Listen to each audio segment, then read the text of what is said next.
Foi tanto tempo longe das salas de cinema que só agora a gente está matando a saudade, né? Durante a pandemia, no período de isolamento, o audiovisual brasileiro sofreu uma perda muito grande com um incêndio num galpão da Cinemateca em São Paulo. Um ano depois, a Polícia Federal chegou a uma conclusão sobre a causa do acidente. O Fantástico mostra como foi o trabalho dos peritos.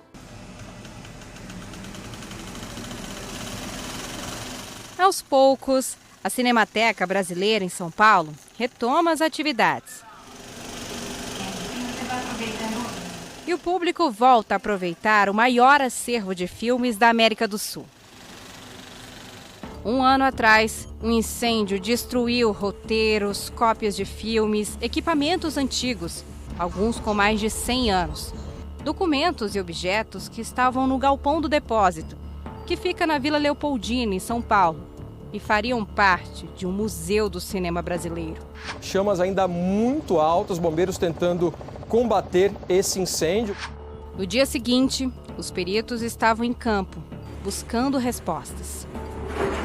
Toda a análise dos materiais coletados no local e os testes foram realizados aqui, no Instituto Nacional de Criminalística da Polícia Federal, em Brasília. E segundo a perícia, o incêndio começou depois de problemas na limpeza da tubulação do sistema de ar-condicionado. A gente foi analisando os vestígios e os vestígios foram falando com a gente. Naquela semana, uma empresa limpava o sistema de ar-condicionado. E no dia do incêndio, os técnicos trabalhavam na laje do galpão, nesta condensadora. É o motor do ar-condicionado que precisa ficar na parte externa. A primeira etapa que faz a limpeza, joga uma substância que chama formiato de metila, é um solvente, então tira resíduos de impureza que estejam ali na tubulação. Para limpar o encanamento, os técnicos usaram uma solda para abrir buracos e injetar o produto. Depois de o formiato de metila agir, é preciso retirá-lo da tubulação, porque ele é um líquido que evapora muito facilmente, a 32 graus Celsius, e é altamente inflamável.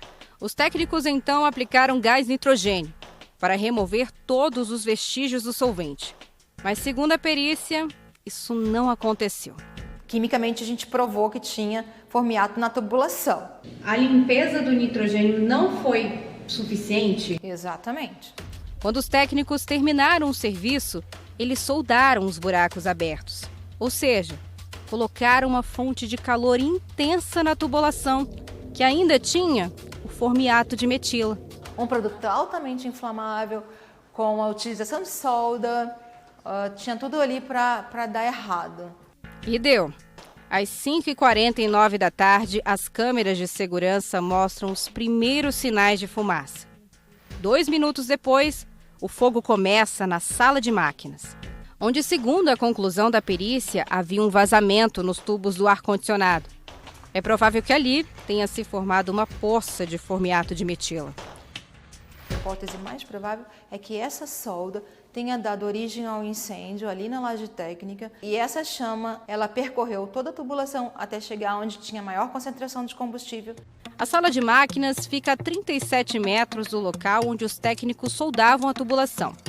O Fantástico pediu à perícia da Polícia Federal uma demonstração de como uma solda em um ponto da tubulação pode provocar um incêndio em um outro ponto afastado.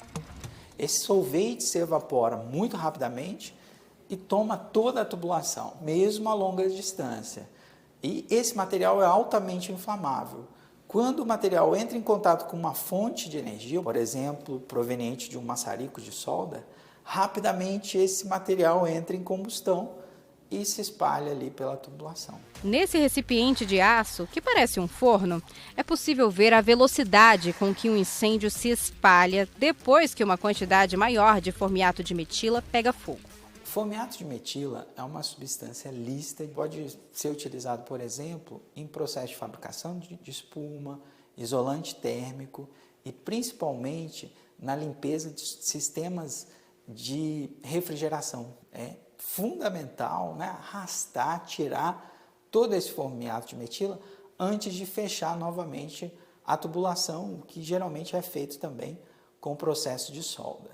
Além da origem, a perícia também investigou como o fogo se espalhou pelo galpão da Cinemateca.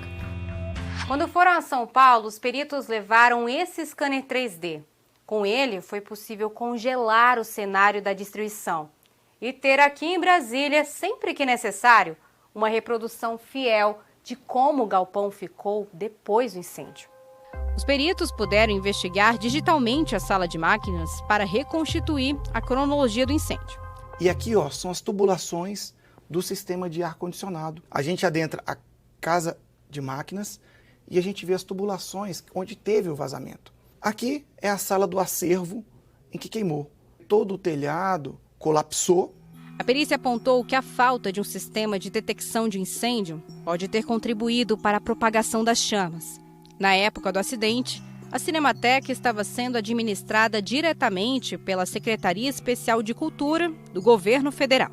Foi o órgão que contratou a Schiller, com sede no Rio de Janeiro, que fez a limpeza do sistema de ar-condicionado. Em nota ao Fantástico, a empresa negou que estivesse usando solda no momento do início do incêndio. Segundo a Schiller, era final do expediente e os técnicos estavam se preparando para ir embora. A empresa diz que redobrou a atenção nas manutenções realizadas na Cinemateca e que o risco de incêndio, em razão da precariedade nos sistemas de climatização e ausência de manutenção nos sistemas elétricos, foi informado antes da execução dos serviços. A Secretaria Especial de Cultura não respondeu às perguntas enviadas pelo Fantástico, mas publicou nota em seu site, afirmando que avalia medidas administrativas judiciais, no sentido de apurar responsabilidades com vistas à recomposição ao dano ao patrimônio público.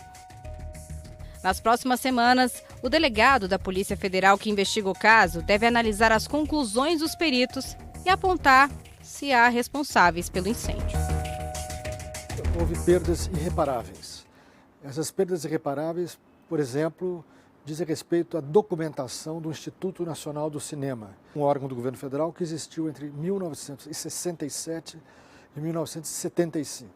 Perdeu-se também muito material do estúdio da Atlântida, um estúdio que produziu muitos filmes, sobretudo chanchadas, na década de 40 e 50. O galpão está interditado, sem previsão para reabrir. O que a direção atual, que está cuidando da Cinemateca, nos solicitou e nós autorizamos, foi a remoção do material em bom estado para o prédio da Vila Mariana. Quem administra a Cinemateca atualmente é a Sociedade Amigos da Cinemateca, que existe há 60 anos. Ela foi criada para servir como apoio à Cinemateca, mas assumiu a direção no início do ano, em um contrato assinado com o governo federal. É uma espécie de retomada. A Cinemateca está revivendo com o público, e com o trabalho interno, com seus técnicos especializados. Depois de 2 anos fechada, a prioridade é exibir as obras do acervo a quem gostar de cinema.